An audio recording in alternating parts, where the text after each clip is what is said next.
In 1999, Manchester United won the treble and lost 1-2 against Arsenal in the Community Shield. In 2023, Manchester City won the treble and also lost to Arsenal on penalties. The Gunners bringing Manchester down to earth. Community Shield number 17 for Arsenal, Community Shield number 2 for Mikel Arteta, and the third trophy for the Spaniard since joining Arsenal in 2019. Yes, Arsenal winners of the 2023 Community Shield, and what a game it was! Beautiful game.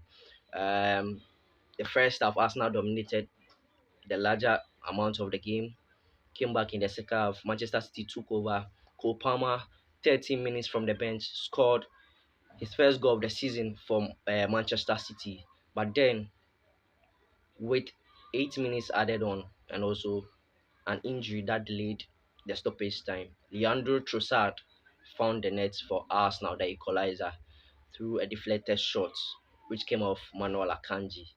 And Arsenal, four perfect penalties in the shootout, with Kevin De Bruyne and Rodri uh, missing from the penalty spot. So Arsenal are champions of the Community Shield. But what did we learn from this game? This is the most important thing we need to know. What did we learn from this game? So first of all, let me start off from Kai Havertz. Oh my God, I don't know why Arsenal this is that wanted to buy Kai Havertz.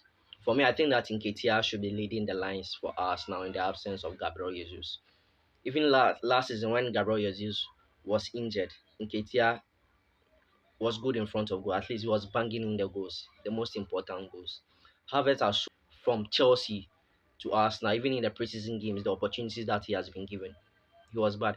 He missed two chances in the first 40 minutes of the game, and in such a big game, if you lose those chances, it will come back to haunt you. So I think that Havertz was very, very poor in that particular game. Eddie Nketiah should be starting for me. If Leon Florian Balogun doesn't leave Arsenal, then he should be in the mix for us now. Notwithstanding that there's more time in the transfer window, and I think Mikel Arteta should find another goal poacher. If not for that, I think that Edin Ketia should obviously start for Arsenal when Gabriel Jesus isn't around.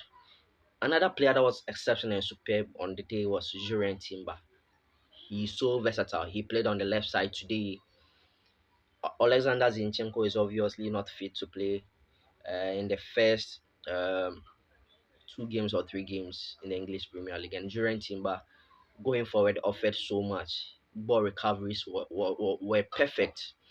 So that shows you how versatile that how good a player we have in Jurien Timber.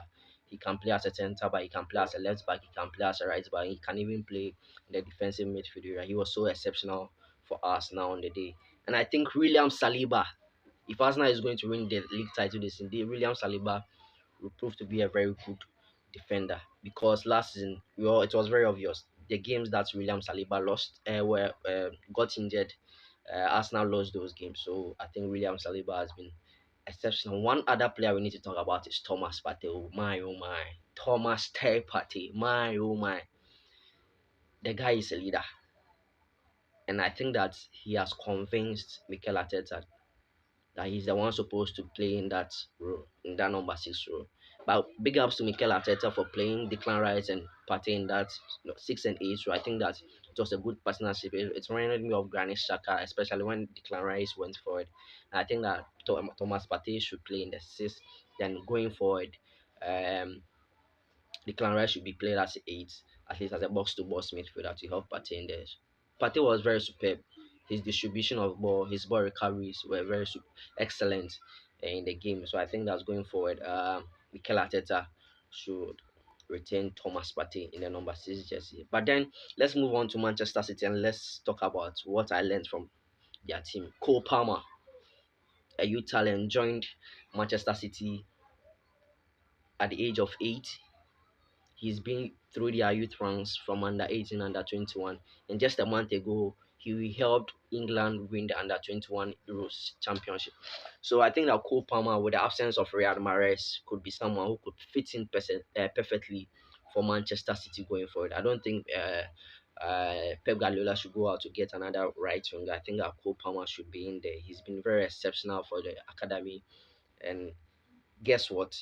He's now the second youngest player to score in the Community Shield after Cesc Fabregas scored in that Community Shield against Chelsea. So I think that Cole Palmer is one talent you need to look out for this particular season when it comes to the English Premier League. Erling Haaland. Erling Haaland had a very bad game today, and guess what? Erling Haaland had no shot on target. I think that we shouldn't blame him that much. It's his first competitive game of the season, and that showed you how City were lacking in terms of distributing balls up front. When Kevin De Bruyne came into the game, we saw how he changed the dynamics of the game for Manchester City. The same could be said of Phil Foden. And mind you, before this game, Kevin De Bruyne had been involved in 8 goals against Arsenal, scoring 6 against them and assisting twice against them just before this game. And at Wembley, he has been involved in 6 goals, especially at Wembley. So that tells you how Kevin De Bruyne has been a very good player for Manchester City. And it was very obvious that when he wasn't in the game, Manchester City were finding it difficult to create chances.